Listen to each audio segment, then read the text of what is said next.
On fit de nouveau les malles.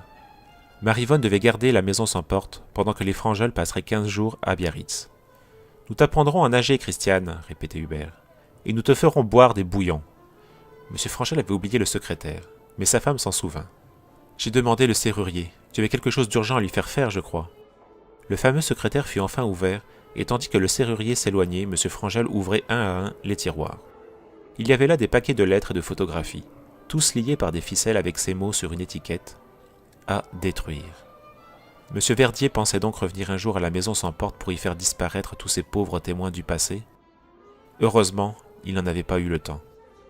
Dans la dernière cachette du secrétaire, M. Frangeul trouva un portefeuille de cuir qui ne contenait qu'une seule lettre écrite sur du papier timbré. Un peu étonné, il se mit à lire, et, quand il arriva aux dernières lignes, il poussa une exclamation étouffée. Alors il recommença sa lecture. « Ce n'est pas possible, non, ce n'est pas possible », répétait-il en hochant la tête. Il se leva et il ouvrit la fenêtre comme s'il avait eu besoin de respirer. Puis il appela sa femme. Mais elle ne vint pas.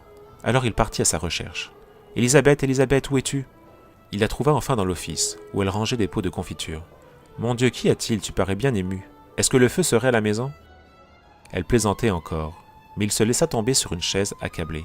« C'est grave, c'est très grave. Et je ne sais que faire. J'ai découvert dans le secrétaire un document d'une telle importance. Faut-il que j'en parle à Christiane ou dois-je me taire? Mais enfin, de quoi s'agit-il? Parle. » Pas ici, les enfants pourraient nous entendre. Viens faire un tour dans la montagne. Dans son émotion, il avait oublié de refermer la porte. Christiane, qui venait de prendre une valise dans le grenier, sortit à son tour, provoquant sans le vouloir un violent courant d'air. Elle entendit une porte claquer et le bruit d'une vitre qui dégringolait. « C'est dans la chambre de grand-père !» Elle courut jusqu'à la porte, laissant sa valise au milieu du couloir.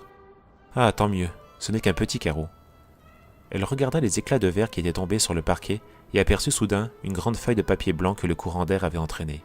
Elle se pencha pour la ramasser.